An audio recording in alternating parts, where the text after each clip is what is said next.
Family के हर फर्द के लिए। ये है मुकम्मल घर। मजेदार बात ये हो गई है कि इस वक्त एक जैसे कहना चाहिए ना कि एक बहस छिड़ चुकी है। हमारे कॉलर्स, हमारे लिसनर्स हमें धड़ाधड़ कॉल्स कर रहे हैं और पूछ रहे हैं कि हमारे बच्चे भी जिद्दी हैं, हमारे बच्चे भी जिद्दी हैं, और कोई वाज़ेह जवाब नहीं आ रहा। मिसेस तकी की भी कॉल आई। इसके अलावा मदद खान ने भी हमें जो है वो कॉल किया औरंगी टाउन से, और उनको हमारा प्रोग्राम बड़े मजे का लग रहा है। गाना भी बड़ा पसंद आया। गाना भी हमें भी बहुत गाना पसंद आ रहा है। अच्छा जी, यहाँ पे यास्मीन खत्री PRC से हमारे साथ मौजूद है और हम बात कर रहे हैं पनिशमेंट और कॉन्सिक्वेंसेस के हवाले से।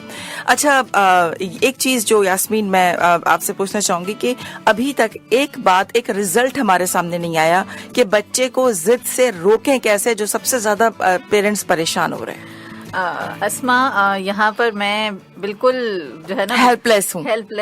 देखिए, एक प्रोग्राम में 1 घंटे में हम जवाब नहीं दे सकते हैं। फिर भी क्या इसका रिजल्ट क्या हो सकता है? इसका हल ये है कि आप वालिदैन सीखें, खुद सीखें। किसी के पास अब कोई जो है वो बहाना नहीं है। आपके पास मोबाइल मौजूद है। अगर आप पढ़ना जानते हैं तो जरूर पढ़िए। बहुत सारी किताबें आपको PDF में मिल जाएंगी। अगर आप पढ़ नहीं सकते तो YouTube पर बहुत सारी वीडियोस मौजूद हैं। हमारा PRC पाकिस्तान का चैनल है, वहां पर भी आपको बहुत सारा कंटेंट मिल जाएगा इस बारे में। यानी कि कोई आपके पास जवाब है ही नहीं कि आप ये कहें कि हमें नहीं आता। उर्दू में मवाद मौजूद है, अंग्रेजी में मवाद मौजूद है। किसी के पास अब कोई नहीं चलेगा बहाना। तो वालिदैन को सीखना होगा। 1 घंटे में इतने सारे जो सवालात हैं, और तमाम वालिदैन एक ही मसले पर परेशान हैं, और ये हकीकत है। तमाम वालिदैन जिस कर्ब से गुजर रहे हैं उसको मैं बिल्कुल भी डिनाई नहीं करूंगी, वो हकीकत है। ये हम सबका मुश्तरका मसला है। तो इसका हल 1 घंटे में नहीं निकलेगा, चंद बातों से नहीं निकलेगा। आपको मुसलसल सीखना होगा। अच्छा, हम थोड़ी सी बात जो हमारे कॉलर्स थे उनके ऊपर कर लेते हैं, जो सवाल उन्होंने किए, जो डिस्कशन उन्होंने हमारे साथ किया। अच्छा, मदद खान जो थे उन्होंने तो ये कहा कि मेरे बच्चे बहुत जिद्दी हैं और उनकी अम्मा उनको डांटती है, मैं प्यार से समझाता हूँ लेकिन वो फिर भी नहीं सुनते। तो इसका तो आप जवाब पहले भी दे चुकी हैं, दोबारा भी दे दीजिएगा। और यास्मीन, हमारे साथ मिसेस तकी थी और उन्होंने ये बात की कि सारा रोल माँ का होता है। और मैं आपसे पूछ भी रही हूँ कि ये जो उन्होंने डिस्कस किया है, मैं आपसे पूछ भी रही हूँ कि उन्होंने कहा कि सारा रोल माँ का होता है और माँ की तरबियत होती है, और बच्चा जो है वो क्लास में जाके अगर उसकी टीचर बात नहीं सुनता और टीचर उसको कह देती है कि उठ के खड़े हो जाओ, तो इतनी सी सजा है। क्या ये इतनी ही सी सजा है? ये बहुत नाजुक मामला है फ़ायज़ा। हमें जब बच्चों क्लास में बच्चे को जब टीचर 40 बच्चों के सामने कोई सजा देना चाह रही है ना, तो आपको अगेन वही जो मैंने 4 बातें की कि जो आप बच्चे को कॉन्सिक्वेंस देना चाह रहे हैं वो रिलेटेबल हो, एज अप्रोप्रिएट हो, रिस्पेक्टफुल हो, और वो बच्चे को कुछ सिखा रहा हो। रिस्पेक्टफुल सजा क्या हो सकती है? रिस्पेक्टफुल सजा क्या हो सकती है? देखिए, अभी जब मैं आ रही थी तो मेरे जहन में यही बात आ रही थी कि अक्सर बच्चे जब काम नहीं करते तो बहुत सारे स्कूल में बच्चे को ये सजा दी जाती है कि आज तुम्हारी छुट्टी बंद है। सुना होगा अगर आपने, ठीक है, छुट्टी बंद है। तो छुट्टी बंद अगर कर रहे हैं तो छुट्टी बंद में कोई स्पेसिफिकली टाइम मेंशन नहीं है। बहुत छोटा बच्चा होगा ना, वो उसको कॉम्प्रिहेंड नहीं कर सकेगा। उसका मतलब वो ये समझने लगेगा कि अब तो मैं कभी घर जा ही नहीं सकता। उसके लिए वो फॉरएवर होता है। बच्चा वहां पे सिर्फ और सिर्फ परेशान होगा, वो कुछ नहीं सीखेगा। बजाय इसके कि आप बच्चे सीखेंगे, अगर आपने होमवर्क नहीं किया तो फिर आप अपनी रिसेस मिस कर सकते हैं। आपको फिर रिसेस में बैठकर अपना काम करना होगा, या फिर आपको स्कूल में आधा घंटा मजीद बैठना पड़ेगा।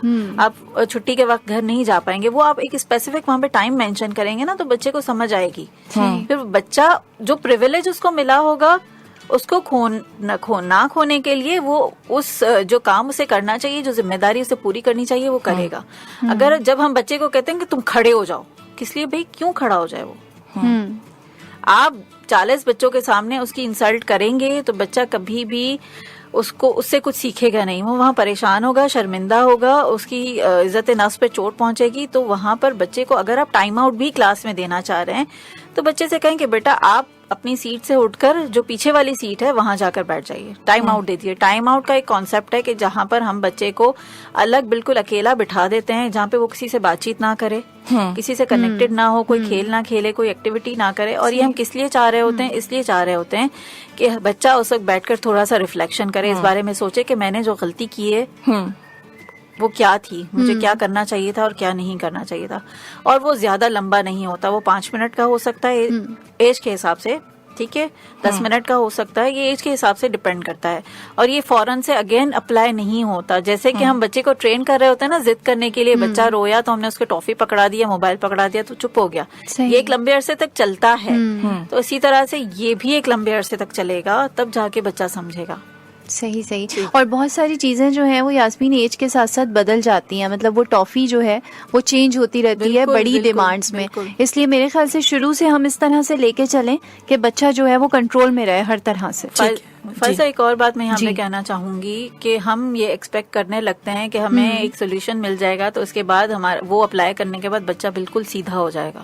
لیکن یاسمین ایسا نہیں ہوتا کہ جب بچے بڑے ہو جاتے ہیں اور ان کی اپروپریٹ نہیں ہو پاتی چیزیں بہتر طور پہ, تو پھر وہ باہر سے چھیننا جھپٹنا اور دوسروں سے لینا شروع کر دیتے ہیں, مگر اگر پیرنٹس ان کو ٹافی یا چیزیں اور موبائل دیتے دیتے دیتے آخر ان کی ایک حد آ جائے گی, جب وہ نہیں دے پائیں گے تو پھر وہ معاشرے سے چھیننا شروع کر دیں گے. ایسا ہی ہوتا ہے. میں شاید اس بات سے ایگری نہ کروں, ہر جگہ پہ ایسا نہیں ہوتا. دیکھیں ہم جہاں پہ رولز اپلائی کریں گے نا, ہمارے بچوں کو پتا ہوگا کہ ہماری کیا لمیٹیشنز ہیں, وہاں ایسا نہیں ہوگا.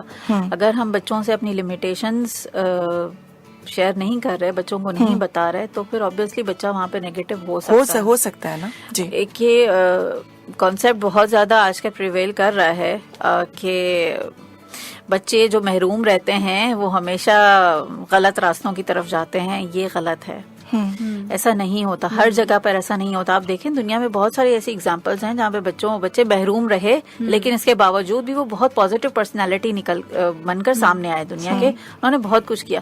تو اس چیز کو پلیز پیرنٹس اپنے اوپر حاوی نہ کریں کہ ہم نے بچے کو کچھ نہیں دیا تو ہمارا بچہ غلط راستے پہ چلا جائے گا. نہیں, آپ اپنی لمیٹیشنز دیکھیں اور آپ کیا بچے کو دینا چاہ رہے ہیں. جیسے میں ہمیشہ کہتی ہوں کہ آپ کی ویلیوز کیا ہیں, ان ویلیوز کو ہائی لائٹ کریں اور بچوں کو بھی بتائیں, بچوں کو سکھائیں اپنی اختیار کیا ہے, آپ کس چیز کو فالو کرنا چاہتے ہیں اور آپ کا جو ہائر پرپز ہے وہ کیا ہے. صحیح.